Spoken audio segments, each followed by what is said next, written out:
Morning, Raptor freak Alexey Ots here. Thursday morning, right before the season's about to start again after the All-Star break.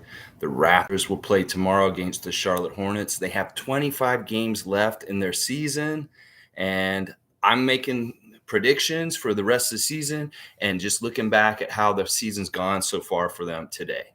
That's what the stream's all about today. So basically, we look at what the Raptors have done so far this season.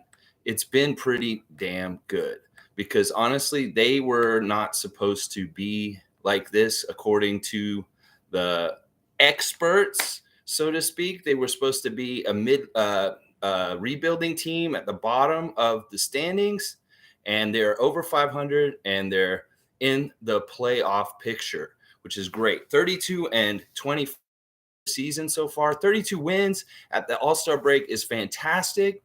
It's probably right around where people thought we were going to get for the whole season, and I love that because we're overachieving way past what the so-called experts think and stuff like that. Lumpy Rex, good morning. Let's go. All right, so we got 25 games left in this season, and I was thinking about what would be successful for us by the end of the season out of these 25 games. I was thinking we can, if we win 15 of these last 25 games, that would be fantastic because at 15 and 10, that's pretty good. But if we can keep our losses under 10 for the rest of the season, that's even more amazing.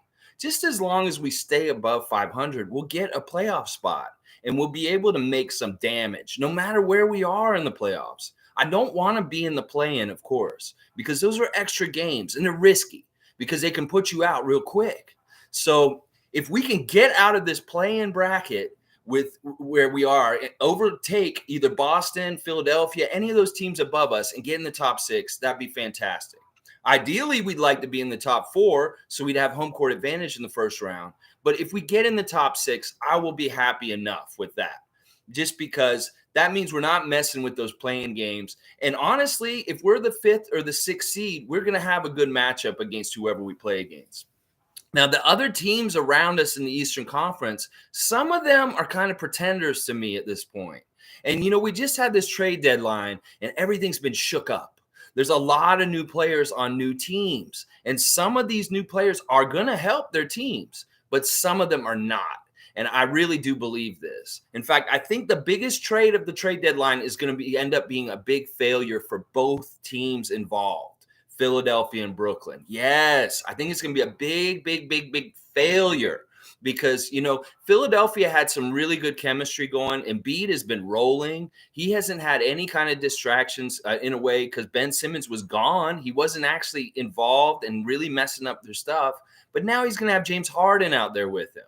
And there's a whole bunch of baggage that comes with James Harden in all kinds of ways. I think y'all know what I'm talking about, whether it's him not staying in shape because he's unhappy, whether it's him just being generally a ball hog or just like careless with the ball or just not seeming to care at times. I think that there's going to be a personality conflict between Joel and James, and it's going to happen pretty early. It's not going to be something that's going to develop over time. It's going to be something that they don't mix right from the start. And a lot of it is because of usage. Embiid needs the ball a lot, and Harden needs the ball a lot. That's a conflict. That was a conflict that happened in the Washington Wizards this year. There was only one ball, and there were a lot of guys who were high usage who wanted the ball. And that's why guys had to get traded like Dinwiddie. So I really don't think this Philadelphia thing is going to be good for Philadelphia. In fact, they may have fucked up their whole season by doing this deal just to unload Ben Simmons like this. That they may lose more games than they win percentage-wise for the rest of the season compared to what they've already done. That's actually what I think is going to happen. Now, talking about Brooklyn has really reshuffled the deck. They have a bunch of new players from Philadelphia that they're going to be using a lot. Seth Curry, Andre Drummond, and Ben Simmons. Apparently, Simmons is going to come back within weeks, is what they're saying at this point. I'm going to bet that he's going to come back as soon as they get done with playing Philadelphia in Philadelphia. Then he'll show up magically and be ready to play for the Nets. And, they just added our guy. Yeah, that idiot, Tragic. He's on the team now. He had a little press conference yesterday talking about his time in Toronto, how we were correct to him and that we just didn't want him because he was too old. And that is pretty much it. And you know what? He's been professional about it. We were a professional franchise to him. He's been somewhat of a professional with the whole thing also from his end. And, it makes sense. He goes there. He's going to be with Steve Nash, who was his mentor earlier in his career. But I still don't think Goran's going to play a lot. I think that people are overinflating his importance of coming to the Brooklyn Nets, that he's not going to really make that much of a difference. Because if you think about it, they have 4 point guards ahead of him. They got Kyrie, they got Ben, they got Patty Mills, and they got Seth Curry. So, where the fuck is Goran going to play? Is he going to play shooting guard? He's going to be off the bench. He's going to be somebody that's going to get lost in the mix there. So I don't expect him to do a whole lot. And I love how he's talking yesterday. Well, we get to play Toronto twice next week. He says we. Yeah, you'd be lucky if you'll get into those games. Trust me. Because you're not playing at the level that can handle the Toronto Raptors defense and the way we play right now, Goran. I'm telling you right now. All right, let me see what you guys are saying real quick as I take a break real quick. Lumpy Rex is saying, my Christmas wish is the Raptors didn't lose 2 in a row for the remainder of the season. That's actually a pretty good wish. Hopefully this can happen. There's 25 games. Like I said, if we can not lose more than 10 games going out, that would be fantastic. That would be really good. If we can lose less than 10 games going out, oh my gosh, even better. And there's only a couple of really prickly little parts of the schedule to go. There's these back-to-backs in a row, rapid fire start tomorrow night, where we're going to play 6 games in 8 nights over the next week with 3 back-to-backs in a row. And then we go on this West Coast trip, our final West Coast trip, where we have to see teams like Phoenix, Denver, the Clippers, the Spurs, and the Lakers at home. And that trip will be a little treacherous just because of the travel, and it's a West Coast trip. But other than that, a lot of it is just easy opponents. We have matchups against important Eastern Division rivals. So, there's a lot of important games, but a lot of them are winnable. And like I said at the beginning of this, as long as we stay above 500, we should be okay. Really, if we can navigate the boat out of the play-in bracket, we're going to be really awesome. So let me keep going. Click 2 AM saying, I can't wait to play Goran Dragic and make him shut up. Yes. Some fans are saying Goran was so soft-spoken yesterday. Goran was so humble and things like that. I feel sorry for him. That's all an act, y'all. Don't you get that?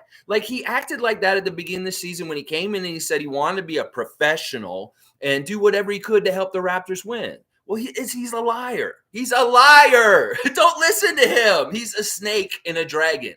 And, it makes sense that he's on that team with Kevin Durant now, the snake. It's I don't believe a damn thing about it. He's a smooth talker. He's trying to get sympathy and act like that. So when I watch Goran in interviews, I don't feel bad for him. Why are Raptor fans feeling bad for him? He got paid to do nothing this year. In fact, when he got bought out by the San Antonio Spurs, y'all want to know how much money he lost when they bought him out? He lost $820,000 out of his $19 million salary. That is how much he lost, $820,000. That's what he left on the table by getting bought out in the end, guys.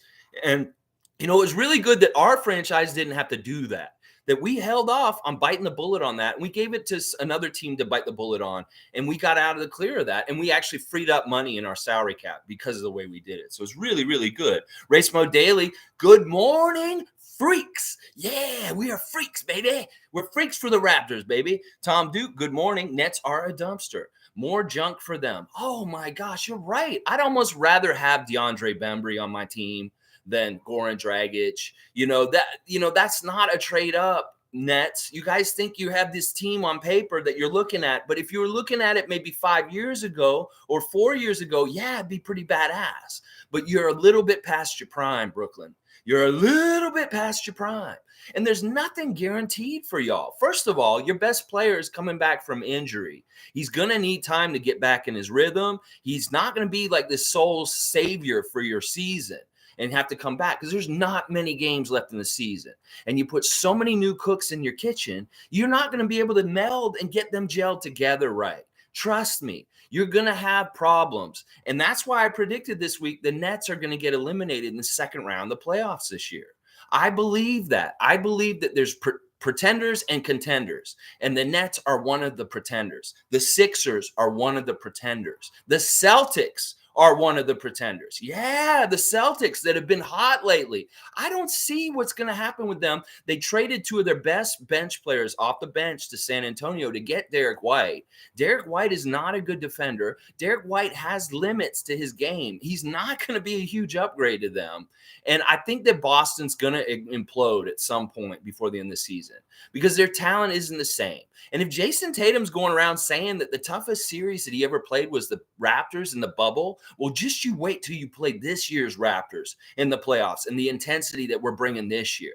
Because this intensity this year is way different than the one in the bubble. The bubble was something else. Sure, that was maybe one of the greatest playoff series ever in the history of the NBA, that Boston-Toronto bubble series.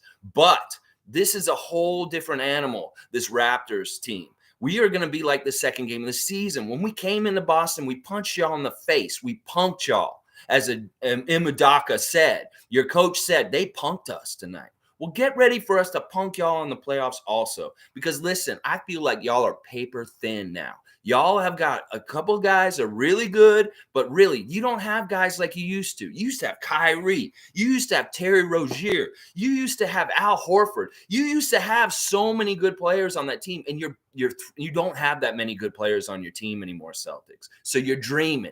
You're dreaming. You had a good streak just now, but you're not going to get anywhere. So those three Atlantic Division teams, I have no trust in them to do anything in the postseason. I have no trust. I think they're pretenders, and I think all of them are going to fail miserably before the end of the year. And the real contenders are Miami with Kyle. Yeah, Miami. They may get Victor Oladipo back by the end of the season. That may be a bad thing because it's adding more chemistry and things in the mix, but it also could be a really good boost. And the other thing about Miami is they've been hurt all year with different guys out at different times. Nobody's been all together at times, but Bam and Jimmy and Kyle, they're going to be together now for most of the end of the season, and they're going to have some time to gel. That is the nasty team. I worry about Miami, but we played them well the last two times we played them. So it's going to be a good battle if we have to see them. But they are definitely not a pretender. And the Chicago Bulls are not a pretender also. DeMar's team. They just re-upped and went and got Tristan Thompson for more beef off the bench. And when they get their other guys that have been hurt back, like Lonzo Ball and Alex Caruso, maybe back before the end of the playoffs, Chicago is definitely a team that needs to be watched out for. They are for real. And you don't want to mess with them. They are a team that can fuck us up. And I am really worried about Chicago. They may be the team that I'm worried about the most in the East right now. And it's mainly because of DeMar and how much he takes over games, how much he's playing at such a high level of clutch and just being the man in games. He is a badass, and he is a real MVP candidate for this season. I really believe that. Now, going on further, Cleveland, I hate to say it, I didn't want to believe that they're a real one, but they're actually a real one at this point. Like, they're hanging up there, and they're not getting knocked down too much. These Twin Towers are really good, but once again, they're similar to us. They're kind of a team that's trying to figure it out. They're young. They have a rookie that's really important to their team, and they're in an early development stage of being a good playoff team. So we don't know how proven they are once they get in the fire. When they get in there with these youngsters, will they fold? Will they be able to show up and do something at another level in the playoffs? And I don't know if that's for real or not, but they're a team that the jury's out on for me. I don't know if they're exactly a contender or a pretender. I thought they were a pretender for most of the season, but they've continued to play really well, and they've added pieces around that team also. LeVert come in there. They went and got Rondo when Rubio got hurt. They're being proactive about keeping their team winning and doing well. So Cleveland is a team that I'm kind of worried about, but in some ways they may end up being a pretender when the playoff intensity hits them. So, all right, Milwaukee, defending champs. We've owned them all season. We've swept them. They're not a pretender, obviously, because they're defending champions. They have Giannis. But the thing is, they went and they got a whole bunch of guys in this trade deadline. They got Serge. They got DeAndre Bembry. They got a couple of other players added to the Bucks in recent. But I don't know. I still feel like we have their number. If we face them, we'll put them out. But they are still a dangerous team. As long as they don't face us. I think that we have their Achilles heel, their kryptonite, and that if they face us in the playoffs, we're going to fuck them up and put them out and show them that if we had been in the playoffs last year proper, they wouldn't have won a championship. So that's what I'm seeing with these top teams right now. Chicago, Miami, Cleveland, and Milwaukee are somewhat real playoff contenders. And then our Atlantic Division foes, I'm sorry, that big trade, I think it's fucked up both the Sixers and the Nets. They're going to be weird. And I think the Celtics are actually still a pretender, that they've just been hot recently and that they're going to have problems with depth and they're going to have problems with issues when the playoffs come. Because honestly, I've lost more confidence than ever in Jason Tatum just because of some of the knucklehead things he's been saying recently and the way he acts. Like him and Jaylen Brown they're good together, but in some ways there's some real problems fundamentally with that relationship and how Jason Tatum sees himself. There's real issues with that. Oh, yeah. All right, let me see what else you guys are saying here. Click2AM saying Nets fans reacted to getting Dragic like he was Steph Curry. I know, it's ridiculous. This is what I'm saying. This is why I need to have this channel here for all of us Raptor fans. We have spin machines out there. People will spin things whatever they want, different fan bases and everything. They're going to want to believe that that's what Goran Dragic is. You know, Miami fans still have an overinflated value of him in their minds also, because of his history with them. He's not that good this year. Like what we saw on the ground with him at the beginning of the season, he looks a step too slow. He's obviously not athletic enough for most of the players that are in this league at this point. The league is moving past him. So Nets, think of you got gold, but I think you just got another guy to sit on your bench and be buddies with Steve Nash because he's old friends with him and stuff like that. I don't think that Goran will tangibly help them in major ways. No, I don't. If he starts hitting game winners and doing stuff like that, okay, I'll eat my words. But I don't see it. I just don't see it. The guy is honestly garbage at this point in his career. And if they want to waste time and a roster spot on him, go ahead. That's your folly, Nets. Oh, yeah. Let's see. Click2AM saying also, I hope the team has a chip on their shoulder when they play the Nets now. I think we always have a chip on our shoulder against the Nets anyway. I mean, you got to when you got to play against guys like Durant and Irving. That's the one thing about the Nets also they didn't talk about. If Irving gets his clearance to start playing in games, that'll be interesting. But it could also once again hurt things because Kyrie's half in, half out has really kind of messed up the Nets to a degree. That like you can't get a rhythm or have a regular group when your starting point guard, one of your best players, can't play most of your games because they can't play at home and they can't play at select visitor games because of the rules. But things are opening up. So it could change really fast and Kyrie could be available. I don't know at this point right now what Kyrie's status is to be able to play us on Monday and Tuesday next week. Hopefully it doesn't change very quickly. Hopefully we can get through these first two games without him being involved. That would be great. But we'll see. We'll see what happens. Tom Duke says, I just hope he plays versus Toronto. He'd be in trouble. Man, if they put Goran Dragic on the court against Toronto, he's going to get exposed. And they're going to find out right away just how garbage he is. Put him out there against Toronto and see us strip the ball from him left and right. See us block his damn shot. See us cover him up like a little baby in a warm, snuggly blanket where he can't do jack shit because he's got long arms all over him and he can't shoot over us. This is a thing. In the last game against Minnesota, there were a couple of possessions where Minnesota was working really hard to get a shot in the 24-second shot clock. And this is late in the game, and they didn't get jack shit. They didn't even get one shot because our defense is so suffocating that it's so all over the place and just long and just irritating to teams. You think Goran Dragic can manufacture a shot against our defense? No, he cannot. He cannot. He's one of those players on the list that cannot. He's too slow. He's too short.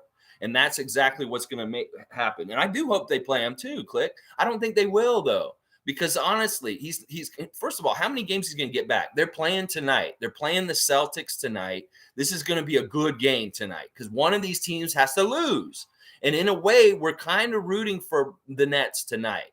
We want the Nets to beat the Celtics tonight because if they lose, we go ahead of the Celtics automatically without even playing.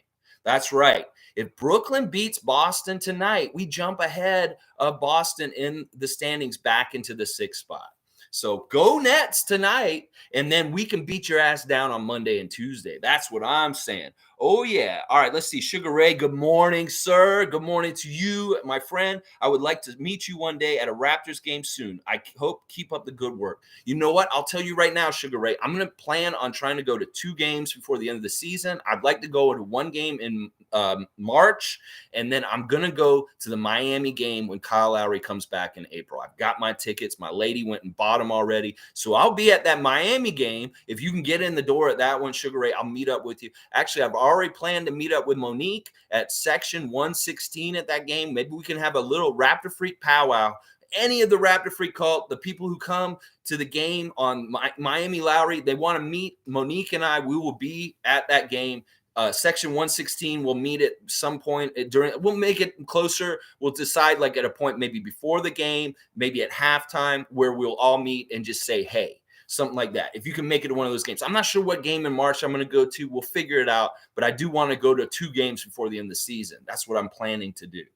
Tom Duke said, haha, Goran would be looking like a baby against us. Well, that's how he looked in practice against us. Like, seriously, the beginning of the year, we had so many great athletes. We had so many 6'9" guys with 7-foot wingspans that Goran looked like a child. He looked slow. He looked old. He looked unathletic. He looked weak. He didn't look good at all. And I don't know. Honestly, I have no confidence in him contributing to the Nets in any kind of way for the rest of the season. It's seriously, the Nets fans are overjoyed about this. They should be more overjoyed about having Seth Curry. They should be more overjoyed about having Andre Drummond. And I didn't even include Ben Simmons, y'all. And that's because I feel like he's washed damaged goods also. That's the thing. Harden and Simmons are both damaged goods in different ways. And it really has to do with the way they strong-armed their franchise and acted. Because who wants a guy like that on their team that at any time they're just going to check out? Or they're just going to put on weight and go to the strip clubs all the time and just be a distraction or just complain and want to leave. Apparently, Harden and Durant's relationship was toxic all along and that they were playing like they were okay the whole time. And I could see the same thing playing out with Embiid, that he's not going to like Harden's bullshit. And like Embiid has already been through some bullshit with Ben Simmons. So now he's got a new kind of bullshit. And this bullshit may be even more insidious because the guy's older. He's going to be more of a vet lording over Embiid. And he may be the kind of guy who tries to lead in some ways behind the scenes, and they have conflict. So I don't like the fit. People are thinking, oh, Harden in Philadelphia is a great fit. I don't think it is. I think there's going to be a lot of problems for y'all. You're going to have problems. Tom Duke saying, I used to think the West Coast was the best coast, but it's too far away from a live Raptors game and a meetup with my fellow freaks. Tom, being in BC is great. It's too bad y'all don't have the Grizzlies anymore. It is what it is. But, if you ever get to Toronto, just come by and we'll go to a game. We'll check it out. I tell people that all the time. I used to take people to games for free because I wanted to make more Raptor fans. I would have friends around me and I get extra tickets, or I get free pizza tickets because I had a friend who was a corporate person at Pizza, and he just gave me free tickets all the time. And when I get those free tickets, I just go on Facebook and say, hey, who wants to go to a Raptor game for free? And I was the ambassador trying to induct new people into becoming fans of the team. And this is what I've done for 15 years. Like, this is something I did in the early 2000s, right on through the 2010s. So, yeah, anybody who comes to Toronto or makes the trip, you come all the way here. Like, if Darren came from Jakarta to Toronto, I would buy him a Raptor ticket and take him to the game. All right, y'all. I don't know how much more I want to talk about, unless you guys have anything you guys want to talk about further about the half. One of the things I saw this week that I really, really loved is I'm watching Chris Boucher's Instagram pretty closely this week, and this guy did not leave Toronto. He did not alter his schedule. He has stayed in Toronto this whole entire week, and he's worked at OVO every single fucking day. That Chris Boucher, everybody else took time off and took off, and this dude has been in Toronto working hard on his game this whole time. And I appreciate Chris for that so much. And then it was so nice to see Pascal Siakam in one of the most beautiful places in the world. I had no idea where Pascal was this week, but it was the most beautiful beach, the most beautiful blue sky, and he looked so fucking happy. And that's what I wanted. I wanted Pascal to go recharge, forget about this stupid all-star bullshit, and come back with a fresh mind, because he looked great. He looked so happy. And the place where he looked like heaven on earth. So that's what he deserved. I love that. Oh, one more point real quick. The Raptors 905 played last night against the Greensboro Swarm, and I watched the game last night. It was fantastic. Honestly, it was one of the best 905 games I've watched in a while. It was very close the whole game through. The Greensboro Swarm had the third ball brother, LiAngelo. So it was interesting to see his sorry ass out there turning the ball over and making bad shots. But our starting lineup for the 905 last night was Delano Banton, David Johnson, Justin Champagnie, Isaac Bonga, and Reggie Perry. And I'll tell you right now, those guys look badass. Like, they won a game at the buzzer last night. DJ hit a shot with 4 seconds to go in the lane, bounced it into the basket. It was such a clutch, huge shot. He won the game with a buzzer beater, David Johnson. And it was just a fun game. Delano is playing with such speed and accuracy and just up and down the court. And Justin was so gritty last night. Justin was rebounding and putting back shots left and right. Reggie Perry had a bunch of points. It was just really fun to watch the 905 excel and execute at the very end of the game. And their record is badass, y'all. They're like 14-5 now for the season. They're leading. We really need to be ready for another G League championship with these Raptors 905, because they have a great roster. Jody Meeks is a great veteran presence off the bench. They have so many different guys that can do so much for them. So I highly recommend watching the 905 games. I know they're playing tomorrow night the same time as we're playing the Hornets. They're playing in Greensboro against the Swarm. And actually, the Raptors called Delano and Justin back to the main roster for the main roster game tomorrow night. So the other guys, Isaac and David and them, they'll be on the Swarm at the Greensboro game instead. So, yeah, just a little bit. If you can find the highlights, go see what David Johnson did at the end of the game last night, because it was a big one, and they all piled on him at the end of the game. Delano was so happy. It was cool. It was really awesome to see, honestly. So, yeah, it was a really great finish. Delano and Perry with the pick and roll look good. Yeah, good point, Tom Duke. You know, Delano is really, really impressing me more and more. He's like water. He finds the crack in the defense, and he seeps through it, and he gets to the basket somehow, some way. And because his arms are so long, he can stretch out just like Pascal, he gets to the basket from further away in different ways with his arm. It's really, really good. And it really bodes well for Delano's future as an NBA pro. All right, so just to recap, y'all, I just want to say there's contenders and pretenders in the Eastern Conference. I believe we're one of the contenders that people aren't going to look at or realize. We're a dark horse. At the beginning of the season, I said we'd be a top 4 Eastern team. We can still get that. And I also said that we could make some noise and mess up teams in the playoffs. It doesn't matter who it is. It was all dependent on how quickly we gelled, how quickly we developed, how quickly the guys got to know each other. And I'll tell you what, they've actually gotten ahead of the schedule that I thought they would be on this season. I knew they were going to be ahead of schedule, but I didn't think they'd be this ahead of schedule. Because at this point, we've shown a shutdown defense against most of the teams in the league. And we've also shown that our flex offense, we can do it competently and manufacture open shots on the regular through our flex offense. And I love it. There was a point last night. They're doing the flex offense in the 905, and Justin and Delano were doing the little screen at the top that always kind of initiates it. That's how you can tell the flex offense is commencing, is when they do that little screen pass off.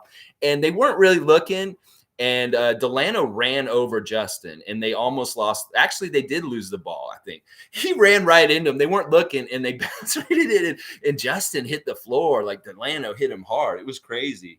Andrew, let's go to the rest of the end of the season. 25 games to go, the stretch run. I'm saying let's get 15 wins in these last 25 games, and that means we'll have 47 wins for the season, y'all. 47 wins. Nobody thought we'd get a 47-win season this year. So let's go get 45-plus wins before the end of the season. I say get 10 to 12 losses for the rest of the year. We'll be at 45 wins for the year, and that is a badass number, because 42 is over 500, and that means we're probably going to be in the playoffs. So those are the magic numbers. 10 more wins to probably be in the playoffs, and then if we get 4 or 5 more wins on top of that, then booyakasha.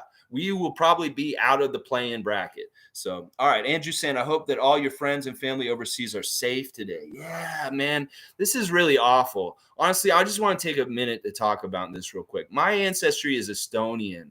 My name is Estonian. That's why my name is Alexey Ots. Today is Estonian Independence Day. And they've had their independence like just since the 90s when the Berlin Wall came down. And this bullshit's going on again with Putin. It just really, really worries people like me that have family that are back there. And I hate this. I hate war. And Putin is a madman, and he needs to be stopped. And the people that get hurt are the people on the ground. And we should never accept that war is an option. That when this kind of stuff happens, we need to resist it, because war is never the answer. Because this is just rich people playing games with poor people's lives. And they don't have to feel the repercussions that all of us do in some ways because of it. And I just hope that this gets finished and done quickly. That, this little encroachment by Putin in the Ukraine this week will be a very small episode that gets finished quickly. Because we don't need any world wars. We don't need any bullshit like this just because Putin's a madman and he thinks that, they want the resources of the Ukraine. The Ukraine is a very resource-rich country, and this is bullshit. And, I am glad that my home country, Estonia, is NATO.